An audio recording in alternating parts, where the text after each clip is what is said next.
అయ్యా హరి, అంత బాగేనా? అంత బాగానే.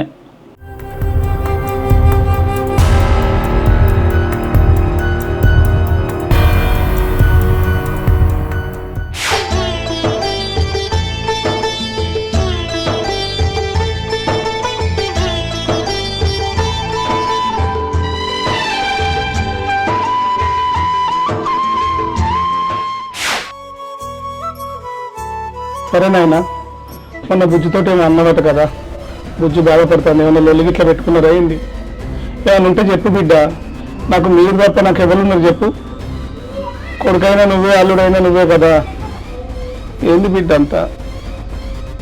అవును మామయ్య, రమ్య మొత్తం చెప్పినా నేను చెప్పింది చేస్తాను. గట్లా ఆలోచన చేయకు బిడ్డ. ఈ విషయం తెలిసిన కాంచి మామయ్య ఇక్కడ గువ్వ తినట్లేదు, సరిగా నిద్ర పోవట్లేదు, ఒకటే రంది పడుకుంటూ కూర్చుంటుండు బిడ్డ. ఇగో అత్తమ్మ, ఈ వయసులో నిలదప్పడం నాకు మంచిగా అనిపించలేదు. ఏ విధంగా ఆలోచించినా నాకు నచ్చట్లేదు. అందుకే నీ బిడ్డకు విడాకులు ఇస్తాను. ఏం చేయాలి బిడ్డ? ఇది నేను చేసుకున్నది ఏది కాదు కదా, దేవుడిచ్చిన ఫలమాయే. నువ్వు బాధపడతానని అవర్షం చేపిద్దామని అనుకున్నా. ఇప్పుడు 8వ నెల, ఆమె ప్రాణానికే హానికరమట బిడ్డ.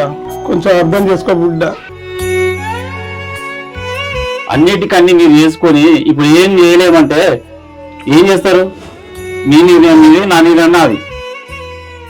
చూడు బిడ్డ, ఆస్తి కోసం ఇట్లా ఏమన్నా ఆలోచిస్తానవా? అట్లాంటి ఆలోచన ఏం పెట్టుకోకు. నీది నీకు రాసిస్తాను బిడ్డ.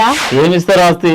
ఇప్పటి వరకు ఆస్తి మొత్తం నాదే అనుకున్నా, ఇప్పుడైతే సగమేగా నాకు వచ్చేది ఆస్తి. అత్తమ్మా, ఆస్తి ఆస్తి ఆస్తి ముఖ్యం కాదు, నాకు మాట ముఖ్యం.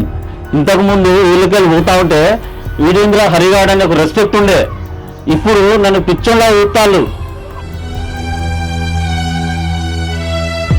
అందుకే ఈ విడాకుల విషయంలో ఎటువంటి మార్పు ఉండదు.